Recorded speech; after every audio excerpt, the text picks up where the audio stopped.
I burst into my brother's room and blurted out, "Charlie, you're gonna be my boyfriend!" He said I was crazy. We were brothers and sisters, but I immediately calmed him down. And I told him that all 11 years at school, I was considered a loser, but it was the last years of my studies, and I decided to prove that I was a cool girl and to win the love of the best guy in school, Dan. How many times have I tried to get Dan's attention? But all my attempts have failed. Everyone just laughed at me and said that Dan wouldn't fall for a nerd. And yesterday, I thought I saw Dan wink at me at school in the locker room. I realized here it was, my chance to change everything. But after hearing me out, my brother Charlie flatly refused to play my boyfriend. Oh, right? Then I said that if he did not help, I would tell our parents that I saw him doing something forbidden with the guys at the party.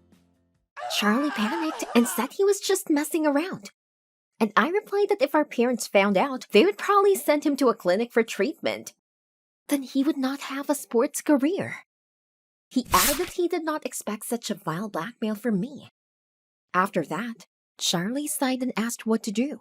The plan was this: I would catch Pretty Dan after school, and when we left school, Charlie would treat me with a bouquet. Dan would get jealous and finally fall in love with me, a trick I read about from a pickup coach. After school, everything went as it should. I found Dan, and when we left school, Charlie was waiting for me with a gorgeous bouquet. I hugged my brother, and out of the corner of my eye, I saw how much Dan didn't like it. He was definitely jealous. It worked. Suddenly, a blonde girl came up to us, and Dan quickly left with her. What was that just now? Was she his girlfriend? I immediately told Charlie to follow them. Charlie said that he didn't like the guy and that he would go after him, just so I wouldn't be in any danger. Come on, you don't know him at all. We watched Dan and his blonde girl carefully, and at one point, they went into the park. The path gradually narrowed. We had to fall far behind to avoid being noticed, and Charlie was always stopping and showing me some leaves. After another leaf, I suddenly realized that I didn't see Dan. Damn, did we miss them? It's all because of you, Charlie. I was frantically trying to figure out how to find them when I suddenly saw a Ferris wheel nearby. Bingo! From this height, we'll find Dan quickly.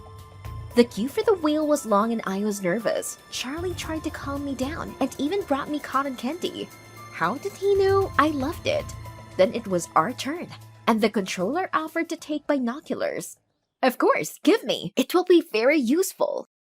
We started going up, and I looked through the binoculars for Dan, and Charlie kept saying it was a stupid idea. And then I finally saw Dan on one of the benches. He was having a nice chat with a blonde. We just need to go down there and eavesdrop on their conversation, but the wheel was moving so slowly. Suddenly, we rocked, and for a second, Charlie and I were so close that our lips almost touched. And for the first time, I saw his deep blue eyes so close. Wow. But I immediately pulled away from him. There was an awkward silence in the air. When we finally got down, I noticed that Charlie looked sad. I pretended that nothing had happened and said that we needed to get to Dan faster. I hoped he was still sitting on that bench. We made our way to them and crouched in the bushes behind them, where we could hear the conversation clearly. At first, they were talking about all sorts of nonsense, but suddenly my name was mentioned in the conversation. I was glad that Dan was thinking of me. But he only laughed at this masquerade with flowers. He didn't believe Charlie was my boyfriend. I was annoyed that my plan had failed. And then Charlie began to pull me aside.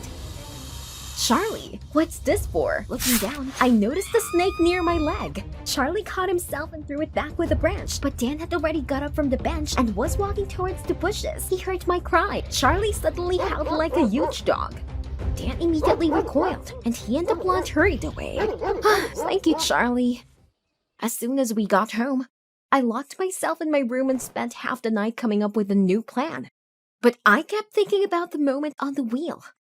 I couldn't think of anything but Charlie's deep blue eyes. We almost kissed. And then I got an idea. We could kiss in front of Dan. A fake kiss, of course. I went out to breakfast and, as if nothing had happened, told Charlie about it. He almost choked and refused to participate. But I immediately reminded him that there was something I could tell our parents. Charlie and I arrived at school earlier and were standing in the school parking lot on purpose. I was worried and kept looking over my shoulder to make sure I didn't miss Dan. And now, at last, he arrived. I wrapped my arms around Charlie's neck and wanted to turn my back on Dan so he wouldn't notice our fake kiss. But Charlie suddenly kissed me for real. Charlie, what are you doing? I tried to pull away, and then I noticed over my shoulder that Dan was walking toward me. Ignoring Charlie and her kiss, Dan took my hand and invited me to the party. I turned around and went home. The party was already today, and I needed a cool look. As I picked up my dresses, I banished the thought that my first kiss in life had happened to my brother. And then Charlie came into the room. He was about to say something, but when he saw me, he stopped in mid-sentence, and then he said with a delight that I was stunning. I felt myself blush, turned away, and firmly stated that I was in a hurry, and quickly left. I was looking forward to a great evening with Dan, but he immediately disappeared somewhere, and I was left alone. Everyone was having fun, and I was very lonely. I thought Charlie would support me now, but I stopped myself. At that moment, Dan came up and said that he had a surprise. Before I could answer, Dan pulled me along. Everyone parted, and then I was standing in the center of the room. Dan asked me to close my eyes, and suddenly something nasty was poured on my head. I looked up and there was a bucket of slop hanging from the ceiling. Everyone burst out laughing. Dan, why are you doing this? At that moment, he threw a glass of juice at me and said that no one liked such crazy nerds, much less him. Then Dan added that I was trying to make him jealous by kissing my brother. He was onto us from the start. Boo! The cheerleaders immediately boomed. You're just a jerk and she's the best girl on earth. I heard a familiar voice. Charlie? But what was he doing here? Charlie said quietly that he didn't like Dan right away. He was worried and decided to check on me. I pushed everyone aside and ran out into the street, with Charlie running after me. I was choking on tears. I embarrassed myself in front of the whole school. Charlie tried to calm me down and told me that Dan wasn't just worthy of me. Through my tears, I asked, and who is worthy, Dan? And then Charlie came right up to me and told me that he had been in love with me since childhood and no longer wanted to hide his feelings. That's why he took up sports, to try to drown out his feelings. It helped for a long time, but the incident on the Ferris wheel reminded him of everything. I couldn't believe it. Charlie, are you sick? You're my brother. I staggered away from him and ran away. My mind was all mixed up. He was my brother. We needed to stay away from each other. I didn't want to see Charlie, and I didn't want to be around him. And then I remembered about something forbidden. I ran home. My parents were shocked by my appearance and began to ask what happened. But I blurted out everything to Dad about the party where Charlie was using some illicit drug. I said that he needed urgent treatment and that they should take him to the clinic. Dad was furious, and at that moment, Charlie ran home, out of breath. Dad told me to go to my room and ordered Charlie to sit down at the table. I was hurt and ashamed. It seemed like I'd made a terrible mistake. I couldn't sleep all night. One minute, I wanted to go into Charlie's room and hug him. The next, I wanted him out of my life. The next morning, I woke up to a loud slam of the door. I ran to the window. Charlie was walking to the bus stop with his bag. I looked at him for the last time, and suddenly something inside me seemed to shrink. These feelings are terrible, but I can't lose him. I rushed down to my parents and blurted out that Charlie and I were in love. There was a pause. I thought they would begin to say that I was crazy and also lock me up in some kind of an asylum. But Dad didn't just say anything. And then suddenly, he hugged me and said that he and my mom had guessed that this could happen. What are you talking about? And then Dad said that they didn't want to talk about it, but it looked like it was time now. My parents adopted me when I was a year old. It turned out that Charlie knew everything, but they asked him not to tell me about it. I was shocked. It turned out that all this time, Charlie was not my brother. But then it dawned on me that this meant that Charlie and I could be together after all. Hooray!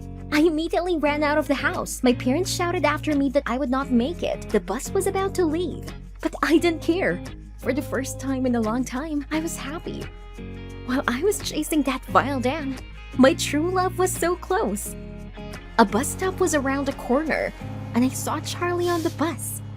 I started to scream, and then Charlie noticed me. He ran out of the bus as fast as he could, and I immediately threw my arms around his neck. We're not siblings. I know, he didn't want to tell you, so as not to hurt you. Charlie gave me a big hug, but the bus gave the signal to leave. Charlie opened his arms. Please don't go away. After all, now we will be together. Despite my tears, Charlie got on the bus. I was amazed. Why was he leaving? But Charlie took his bag from the salon and calmly walked back to me. Actually, I was on my way to the workout, but if this is the case, I can skip one. How? I thought you were going to the clinic. Charlie laughed and said that he settled everything with his father. He gently took my hand and suggested that we take a walk in the park. And I said I wouldn't mind another ride on the Ferris wheel.